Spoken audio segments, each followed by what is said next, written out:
जय हिंद छात्रों, आपका अपना YouTube चैनल ज्ञान गंगा एजुकेशन में स्वागत है। आज हम पढ़ने जा रहे हैं डीएलएड अंतिम वर्ष के अंतर्गत हिंदी भाषा शिक्षण स्तर 2 के अंतर्गत इकाई 4 को हम जानेंगे। इकाई 4 में है भाषा और विचार। भाषा और विचार जो इकाई 4 की पाठ है उसी के अंतर्गत है अवधारणा। अवधारणा कैसे बनती है इसी के बारे में जानेंगे। तो सबसे पहले देखिए, अवधारणा या कहें तो एक प्रकार से किसी वस्तु पर जो हमारी समझ बनती है या किसी वस्तु पर हम जितना ज्यादा अपना विचार देते हैं वही कहलाता है अवधारणा। तो आइए देखते हैं, मान लीजिए कोई एक शब्द है, कोई शब्द है जैसे कुर्सी। कुर्सी एक शब्द है, इस पर हमारी क्या समझ बनती है?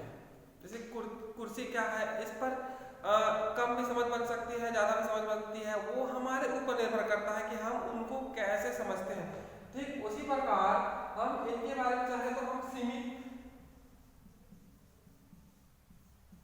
सीमित ढंग से इसके अर्थों को व्यक्त कर सकते हैं। अगर हम चाहे तो कुर्सी को और फैला सकते हैं, अर्थात कुर्सी के बारे में ज़्यादा विचार दे सकते हैं।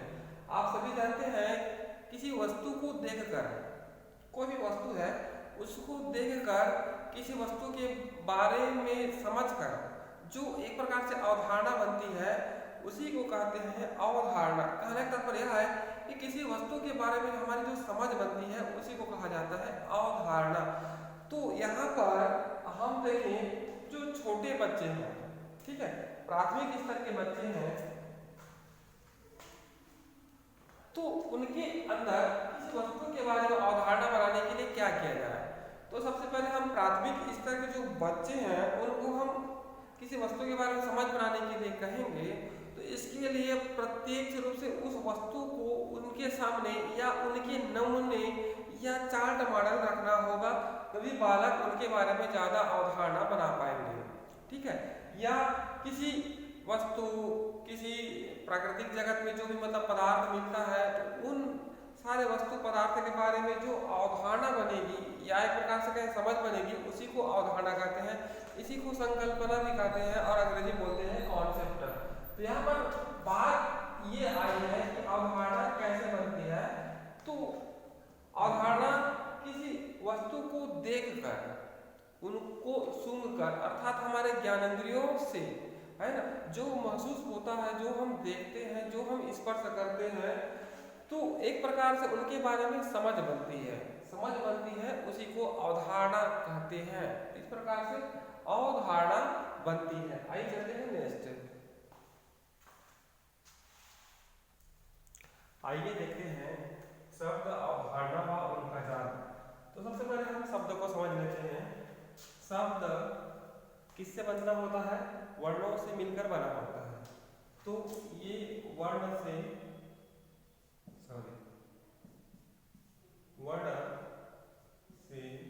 मिलकर बना होता है। ठीक है, जिसे हम क्या कहते हैं? शब्द कहते हैं। ठीक है, अब हम इसी शब्द का विभिन्न संदर्भों में क्या करते हैं? प्रयोग करते हैं। विभिन्न संदर्भों में प्रयोग करते हैं और प्रत्येक वस्तु को हम अपनी समझ के अनुसार समझने का प्रयास करते हैं। स्थिति के अनुसार या परिस्थिति के अनुसार उस शब्द को हम क्या करते हैं? समझने का प्रयास करते हैं। तो इस प्रकार कह सकते हैं कि शब्द विभिन्न संदर्भों में हम उनका क्या करते हैं? उपयोग करते हैं और इन्हीं उपयोग के माध्यम से हम किसी वस्तु के बारे में अपना विचार दे पाते हैं। और आप सभी जानते हैं कि शब्द पहले तो वर्णों से मिलकर शब्द बना होता है और शब्द से मिलकर वाक्य बना होता है।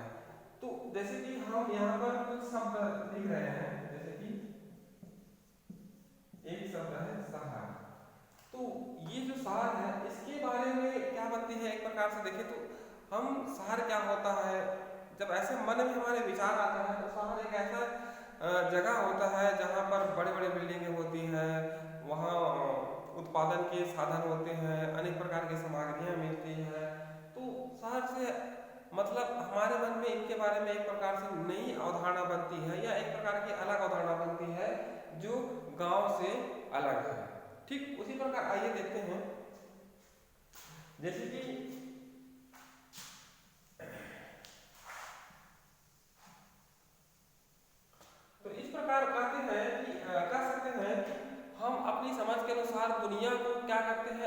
अपने शब्दों में समझने का प्रयास करते हैं, दुनिया को हम सब अपने शब्दों में समझने का प्रयास करते हैं। जैसे कि ये पहाड़ है, किसी ने देखा होगा कि ये ऊंचा है, पेड़ पौधे हैं उनके ऊपर, तो उन्होंने कह दिया पहाड़।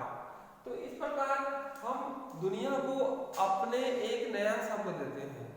आजकल बहुत से ऐसे वैज्ञानिक हुए हैं जो अनेक प्रकार के जीव जंतुओं, पेड़ पौधों की खोज कर रहे हैं और यहाँ तक ब्रह्मांड में नए नए उपग्रहों की खोज कर रहे हैं। तो उनको अपने समझ के अनुसार उनको क्या कर रहे हैं, एक नया नाम दे रहे हैं। किसके माध्यम से? तो वो है शब्द के माध्यम से।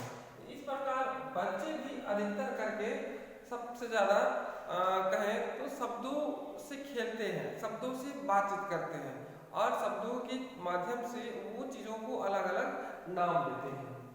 तो आइए हम अवधारणा के बारे में बात करते हैं। शब्द के द्वारा ही अवधारणा बनती है, ठीक है। मान लीजिए कोई बच्चा एक टायर है, ठीक है, एक टायर है, इनको अपनी समझ के अनुसार कह रहे हैं गोल, और एक चूड़ी है, यह भी गोल है, ठीक है। लेकिन इनकी प्रति जो अवधारणा बनेगी वो अलग बनेगी, इनके प्रति अवधारणा बनेगी वो अलग बनेगी, लेकिन दोनों तो गोल है। क्या है? गोल है। तो इस प्रकार अगर हम गोल के बारे में समझ बनाना है, गोल गोल, ठीक है, गोल के बारे में समझ बनाना है तो रोटी भी गोल होती है, रोटी भी गोल होती है, बिंदिया भी गोल होती है, ठीक है, बिंदिया भी गोल होती है, पृथ्वी भी गोल होती है, पृथ्वी भी गोल होती है। तो इस प्रकार अगर हम गोल के बारे में समझ बनाएंगे तो हम दुनिया के अलग अलग चीजें जो गोल है उनको हम अपने शब्दों के माध्यम से समझने का प्रयास करेंगे। आइए हम थोड़ा सा और जानते हैं, पुस्तक से समझने का प्रयास करते हैं। हम किसी वस्तु को देखते हैं और उसे गोल कहते हैं, फिर हम किसी दूसरी वस्तु को देखते हैं जो कि पहले वाली वस्तु से फर्क है, लेकिन उसे भी हम गोल कहते हैं। जैसे कि ये टायर है, ये चूड़ी है, पहली वस्तु से दूसरी वस्तु क्या है? भिन्न है, लेकिन हम दोनों को क्या कर रहे हैं? गोल कर रहे हैं। यह हम एक ऐसी स्थिति बना रहे हैं जिसमें उस वस्तु के जरिए हम गोल की अमूर्त संकल्पना बना पाते हैं जो कि वस्तु से इतर है, और यह बात कुर्सी के संदर्भों में एक हद तक सही है, ठीक है। तो इस प्रकार कर रहे हैं कि गोल के बारे में जो हम संकल्पना बनाते हैं, अवधारणा बनाते हैं, है ना, वो अलग अलग वस्तुओं के बारे में बनाते हैं, ठीक है। हम टायर को भी गोल कर रहे हैं, चूड़ी को भी गोल कर रहे हैं, रोटी को भी गोल कर रहे हैं, बिंदिया, पृथ्वी इत्यादि को गोल कर रहे हैं, लेकिन ये सब अलग अलग क्या है? चीजें हैं, वस्तुएं हैं, ठीक। उसी प्रकार अगर हम कुर्सी की बात करें,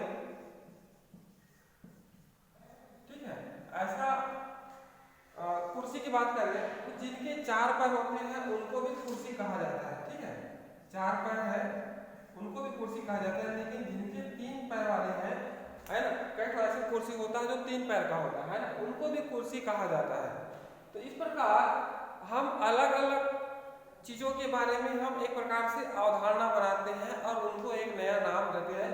जिस प्रकार चार पैर वाले को कुर्सी कहा गया है, उसी प्रकार तीन पैर वालों को भी कुर्सी कहा गया है, ठीक है। तो यहाँ पर क्या है, हम दोनों के लिए एक ही अवधारणा बनाए हैं, ठीक है। आइए और थोड़ा जानने का प्रयास करते हैं। हम अपने बारे में ठीक वैसे ही बात कर सकते हैं जैसे कि कोई व्यक्ति, और हमेशा सचेत में खुद को एक अलग अस्तित्व के रूप में देख पाने की योग्यता भी रखते हैं, और योग्यता हमारे द्वारा उपयोग की गई भाषा में झलकती है। अब यहाँ पर देखिए, हम हर एक वस्तु को अलग अलग नाम तो दे रहे हैं, नाम देने के साथ साथ हम उस वस्तु में बात भी कर पा रहे हैं, और यह किससे झलक रही है? हमारी भाषा से, है ना। हमारी भाषा ही वो माध्यम है जिनके माध्यम से हम अलग अलग वस्तुओं के बारे में जान पा रहे हैं, समझ पा रहे हैं, है ना, और एक प्रकार से देखें तो उनको एक अलग नाम दे पा रहे हैं। तो यह किसके माध्यम से संपन्न हो रही है? भाषा के माध्यम से। जबकि अंतिम निष्कर्ष के रूप में यह नहीं कहा जा सकता कि इनमें से कुछ योग्यताएं जानवरों में नहीं है, लेकिन कुछ योग्यताएं जानवरों में भी पाई जाती है, है ना। यह बिल्कुल नहीं कहा जा सकता कि जानवरों के अंदर समझ नहीं होती, उनकी एक अलग कॉन्सेप्ट नहीं होता, तो उनकी भी एक अलग कॉन्सेप्ट होती है, लेकिन हम उतना नहीं कर सकते जितना मनुष्यों के अंदर पाया जाता है। आइए देखते हैं, यह स्पष्ट है कि जिस तरह से मानव एक संवाद में सम्मिलित होने की योग्यता रखते हैं तथा जिस तरह से वे दर्शन अध्यात्म के क्षेत्र में बना पाते हैं, उनके पास अध्यात्म के उन सभी नियमों को तोड़ने की स्वतंत्रता भी होती है जो स्वयं उन्होंने बनाने हैं। देखिए, प्रत्येक व्यक्ति का एक अलग दर्शन होता है, अलग विचार होता है, लेकिन हमारे अंदर वह एक शक्ति है, वह एक ताकत है जिसके मदद से जो विचार बना है, जो दर्शन बना है, उसको तोड़ने की भी शक्ति होती है। अर्थात कुछ विचार बने हमारे लिए, जैसे कि जल ही जीवन है, ठीक है, एक नया विचार बना है, जल ही जीवन है, लेकिन हमारी योग्यता समझ के अनुसार हम बोल सकते हैं कि जल ही जीवन नहीं है, वायु ही जीवन है, ठीक है, हवा के बिना हम मर जाएंगे, ठीक है, आग के बिना हम खाना नहीं बना पाएंगे, है ना। इस प्रकार हम इन विचारों को क्या कर सकते हैं, कटाक्ष कर सकते हैं, उनको काट सकते हैं, है ना, और अपना नया विचार दे सकते हैं कि जल के अलावा वायु, अग्नि, पृथ्वी, सूर्य, इनके बिना हमारा जीवन खतरे में पड़ जाएगा। इस प्रकार से हम इन विचारों को अपनी समझ योग्यता के आधार पर काट भी सकते हैं। आइए थोड़ा सा और जानते हैं, यह भी बहस होती है कि हमारे प्रमुख विचार और धारणाएं मत हमारी मातृभाषा से जुड़े हैं। बिल्कुल सही, जो भी हम विचार रखते हैं या विचार देते हैं वो हमारी मातृभाषा से जुड़े होते हैं। कभी कभी हम बात करते कुछ ऐसी भाषाएं होती है जो हम मातृभाषा को बोल लेते हैं, है ना, मातृभाषा में बात करते हैं, है ना। इनसे स्पष्ट होता है कि जो हम विचार देते हैं तो कभी मातृभाषा में भी दे देते हैं। आइए थोड़ा सा जानते हैं, समझते हैं। बहुत से उदाहरणों से यह स्पष्ट झलकता है कि प्रवाह अर्थात जल्दी जल्दी बोलते वक्त हम अपनी मातृभाषा का प्रयोग करते हैं और इसी वजह से बात ध्यान में आती है कि भाषा हमारी पहचान का हिस्सा है और भाषा से हमारी रचना हुई है। अब यहाँ पर कहा है कि जैसे जल्दी जल्दी प्रवाह के रूप में हम बात करते हैं तो हमारी मातृभाषा के एक दो शब्द बोल लेते हैं, है ना। इससे स्पष्ट होती है कि मातृभाषा हमारी पहचान का कारण है, ठीक है, मातृभाषा से हमारी रचना हुई है। इस प्रकार विद्वानों का मत है। इस प्रकार ये हो गया उनका जाल, एक प्रकार से देखिए शब्द अवधारणा और उनका जाल, तो यह स्पष्ट हो गया। आइए अब चलते हैं दूसरा। आइए देखते हैं भाषा और विचार का संबंध। तो समझने का प्रयास करते हैं भाषा और विचार क्या संबंध है। क्या भाषा और विचार में संबंध है? तो हाँ, वास्तविक में है। भाषा है तो विचार है, विचार है तो भाषा है, इस प्रकार दोनों में संबंध है। तो आइए देखते हैं प्लेटो का विचार। प्लेटो महोदय ने क्या कहा है, भाषा और विचार अमूर्त अवधारणा है, ठीक है। अब यहाँ पर कहा गया अमूर्त अर्थात अप्रत्यक्ष,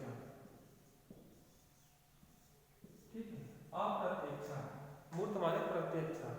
तो मतलब अर्थात यह है कि भाषा और विचार, प्लेटो के अनुसार भाषा और विचार अमूर्त अवधारणा है, मतलब हम जब उनको समझते हैं, ठीक है, उनके बारे में जानते हैं तो वह हम अप्रत्यक्ष रूप से जानते हैं, अप्रत्यक्ष रूप से, ठीक है, ऐसा उनका कहना है। किसका? प्लेटो का। भाषा और विचार के बारे में कहा गया है कि वह एक अमूर्त अवधारणा है, लेकिन ठीक है, अमूर्त अवधारणा है जिसे रूप या आकार का सिद्धांत कहते हैं, या रूप या आकार का सिद्धांत कहते हैं, ऐसा उन्होंने विचार किया, ठीक है। फिर उन्होंने पाश्चात्य सोच के साथ अर्थात पाश्चात्य विचारकों के साथ वहां गया और उन्होंने कहा कि भाषा वास्तविकता पर आधारित है, ठीक है। देखिए यहाँ पर तो पहले कहा है कि अमूर्त अवधारणा है, ठीक है, अपना विचार दे रहे हैं, लेकिन उसकी बात फिर कह रहे हैं रूप या आकार का सिद्धांत है, पाश्चात्य सोच के साथ भाषा वास्तविकता पर आधारित है, इस प्रकार से हम मानते हैं। तो यहाँ पर एक प्रश्न बनता है, भाषा विचार के संबंध में प्लेटो का विचार क्या है, और ये प्रश्न हमेशा आता ही है। तो देखिए यहाँ पर भाषा विचार के संबंध में उन्होंने कहा कि भाषा अमूर्त अवधारणा है ना, अमूर्त कॉन्सेप्ट है, अमूर्त संकल्पना है। लेकिन वह जैसे ही पश्चिमी सोच के साथ जाते हैं तो वह कहते हैं कि भाषा वास्तविकता पर आधारित है, अर्थात जैसे कि हम यहाँ पर लिख रहे हैं वह भाषा है, जैसे ये हिंदी भाषा है, ये लिखे हैं, तो यहाँ कह रहे हैं कि वास्तविकता पर आधारित होती है, अर्थात मूर्त है, ठीक है, मूर्त है, ऐसा यहाँ पर कहते हैं। इस प्रकार भाषा विचार के संबंध में प्लेटो का दो विचार है, कौन सा, पहला अमूर्त ग्रहण और यहाँ पर वास्तविकता पर आधारित है। इस प्रकार ये हो गया प्लेटो का विचार। आइए चलते हैं नेक्स्ट। आइए देखते हैं भाषा विचार के संबंध में चार्वाक का विचार। उन्होंने कहा है कि किसी वस्तु को देखकर, ठीक है, कोई भी वस्तु मान लेते हैं यहाँ पर, जैसे कि ये रोटी है, ठीक है, किसी वस्तु को देखकर हमारे ज्ञानेंद्रियों, ठीक है, हमारे 5 ज्ञानेंद्रिय हैं,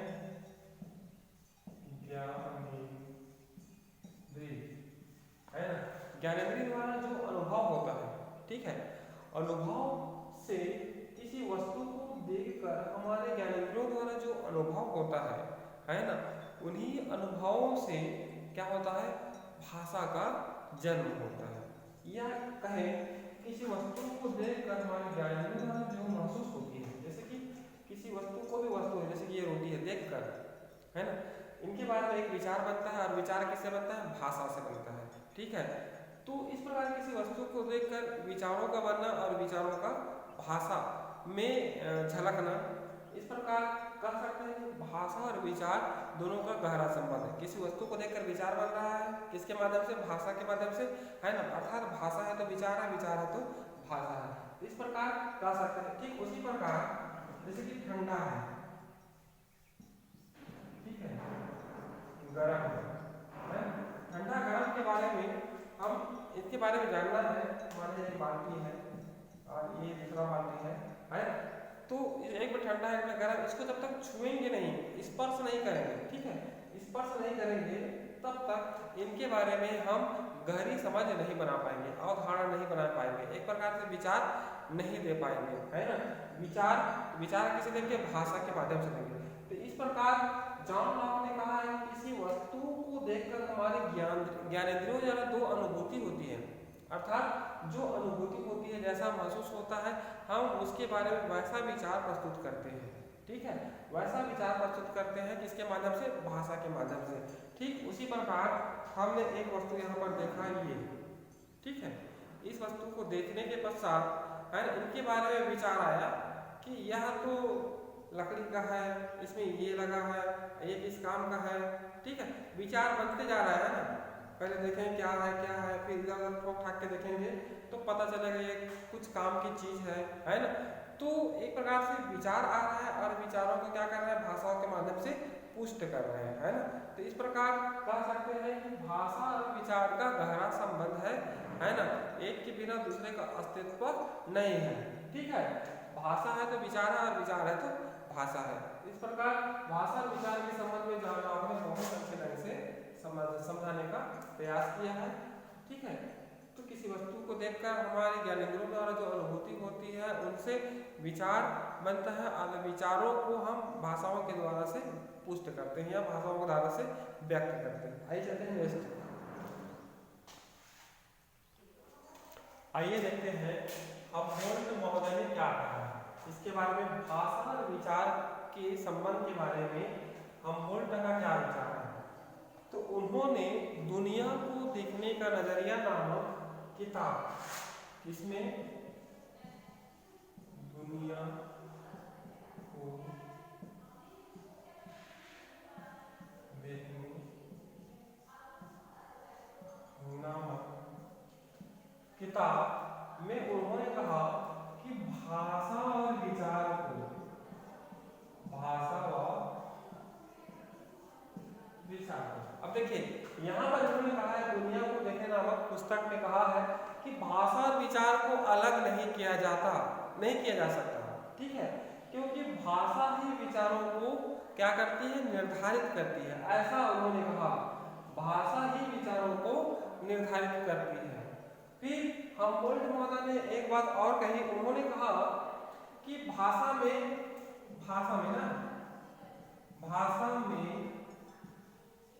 अर्थ संबंधी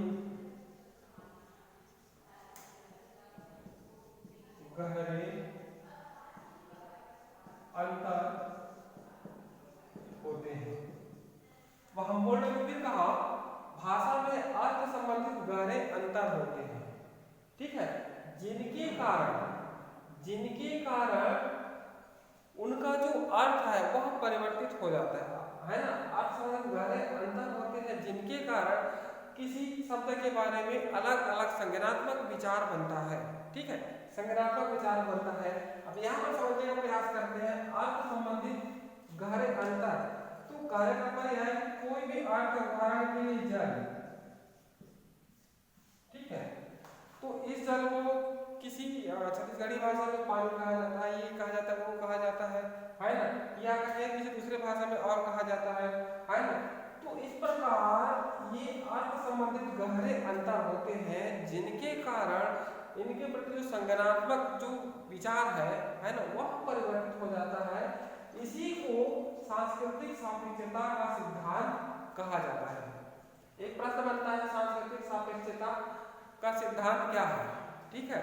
तो हमबोल्ट महोदय ने अपना विचार दिया कि भाषा में अर्थ संबंधित गहरे अंतर होते हैं जिनके कारण है ना शब्द को सोचने की, समझने की जो संज्ञानात्मक क्षमता होती है ना, उनके प्रति जो अवधारणा बननी होती है वह परिवर्तित हो जाता है। इसी को सांस्कृतिक सापेक्षता का सिद्धांत कहते हैं, ठीक है।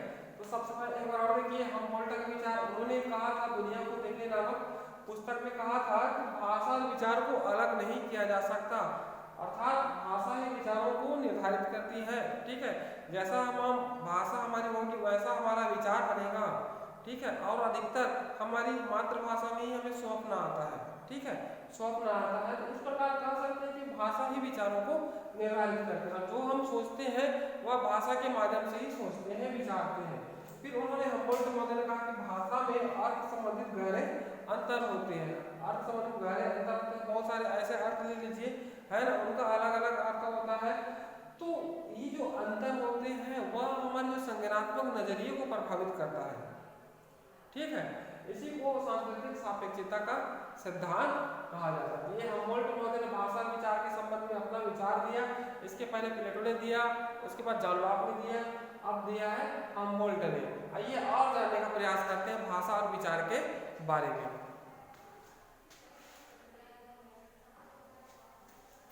आइए देखते हैं सन 1930 के दशक में भाषिक सापेक्षता के इसी दृष्टिकोण पर आधारित सपीर वोल्फ प्राकल्पना ने काफी ध्यान आकर्षित किया। यह सपीर के मूल अमेरिकी भाषाओं के अध्ययन पर आधारित थी। इस अध्ययन का निम्न अंश खास तौर पर आलोचना, विवेचन और भविष्य में कई अध्ययनों का आधार बना, ठीक है। सन 1930 के दशक में एक अमेरिकी भाषा शास्त्री थे, उन्होंने अपना एक सिद्धांत दिया जिसको भाषिक सापेक्षता का सिद्धांत कहा जाता है। और उन्होंने अध्ययन में पाया कि यह जो अंश खास तौर पर आलोचना, विवेचन और भविष्य में कई अध्ययनों का आधार बना। तो क्या है आइए देखते हैं। इंसान न केवल वस्तुपरक दुनिया में रहते हैं और न ही केवल सामाजिक प्रक्रियाओं की दुनिया में, ठीक है। वस्तुपरक दुनिया में रहते हैं इंसान, न ही सामाजिक प्रक्रियाओं की दुनिया में रहते हैं, बल्कि वे काफी हद तक उस भाषा पर आश्रित है जो उनके समाज में उनकी अभिव्यक्ति का माध्यम बन चुकी है। कहने का तात्पर्य है कि व्यक्ति न वस्तुपरक दुनिया में रहते न सामाजिक परक दुनिया में रहते, बल्कि वह उन भाषा पर आश्रित है जो उस समाज में बोली व समझी जाती है। तथ्य यह है कि वास्तविक दुनिया अनजाने में ही बहुत हद तक समुदाय के भाषाई स्वभाव पर बनी होती है। कोई भी दो भाषाएं कभी इतनी समान नहीं होती कि सामाजिक वास्तविकता को बिल्कुल समान रूप में व्यक्त कर सकें। अब यहाँ पर कह रहा है कि कोई भी ऐसी दो भाषाएं नहीं बनी जो सामाजिक वास्तविकता को बिल्कुल समान रूप में व्यक्त कर सके, है ना। मान लीजिए छत्तीसगढ़ी भाषा और मध्य प्रदेश की भाषा या उड़िया भाषा है, है ना, वो समाज की वास्तविकता को समाज रूप में व्यक्त नहीं कर सकता। जिस संसार में विभिन्न समुदाय समाज के लोग रहते हैं, समाज ही एक दूसरे से बहुत भिन्न है, न कि सिर्फ एक संसार को दिए गए अलग अलग नाम, है ना। विश्व बहुत बड़ा है, वहाँ अलग अलग समुदाय के लोग निवास करते हैं, है ना। उनकी संस्कृति, उनकी विचारधारा अलग है, उनका संसार अलग है। आइए देखते हैं समीर और उनके शिष्य वोल्फ के इसी सपीर और उनके शिष्य वोल्फ के इसी प्रकार के कथनों के कारण बहुत से विद्वान और अन्य लोग इस प्राकल्पना को या तो सही या गलत सिद्ध करने में जुट गए हैं। आज अधिकतर शोधकर्ता सपीर वोल्फ प्राकल्पना अर्थात भाषिक सापेक्षता के संबंध में इन तीनों में से किसी एक के पक्ष में तर्क देते हैं। देखिए, सपीर और उनके शिष्य वोल्फ ने सपीर वोल्फ प्राकल्पना दी है ना, तो बहुत से शोधकर्ता, ठीक है, इनके सिद्धांत को या इनके प्राकल्पना को गलत ठहराते हैं या तो सही ठहराते हैं। और उन्होंने कहा यह भाषिक सापेक्षता के संबंध में इन तीनों में से किसी एक में पक्ष देते हैं। तो नीचे जो 3 सिद्धांत है, ठीक है, भाषिक सापेक्षता के अंतर्गत, तो उनमें से किसी एक पर अपना तर्क देते हैं। तो आइए समझने का प्रयास करते हैं। पहला है भाषा का विचारों पर गहरा प्रभाव पड़ता है, ठीक है, ये सबल व्याख्या है। भाषा पर विचारों का गहरा प्रभाव पड़ता है। तो ये जो लाइन है या ये जो पॉइंट है या एक वाक्य है, इनको हम विस्तार से आगे समझेंगे। भाषा विचारों को प्रभावित नहीं करती। दूसरा कहा है भाषा विचारों को प्रभावित नहीं करती, इनके बारे में भी देखेंगे। और तीसरा है भाषा कुछ हद तक विचारों को प्रभावित करती है ना, तो इनके बारे में भी जानेंगे विस्तार से। तो ये थी भाषा और विचार के संबंध में। तो भाषा और विचार के संबंध में अलग अलग शिक्षाविदों ने अलग अलग अपना विचार दिया है और कहा है कि भाषा और विचार, है ना, दोनों को अलग नहीं किया जा सकता। भाषा है तो विचार है, और भाषा के द्वारा ही, है ना, हम चीज़ों को महसूस करके, छू करके हम उनको अलग अलग नाम देते हैं, जैसे गर्म है, ठंडा है, कच्चा है, पक्का है। इस प्रकार से, है ना, भाषा के माध्यम से विचार बनता है, विचार के माध्यम से हम नाम देते हैं, है ना। कभी किसी से प्रश्न पूछा जाता है कि मेरे विचार से ऐसा हो सकता है, मेरे विचार से ऐसा हो सकता है ना, उन्हें वहाँ पर वो अपना अपना विचार व्यक्त करते हैं, ठीक है। तो ये हो गया आपका भाषा और विचार का संबंध। आइए चलते हैं।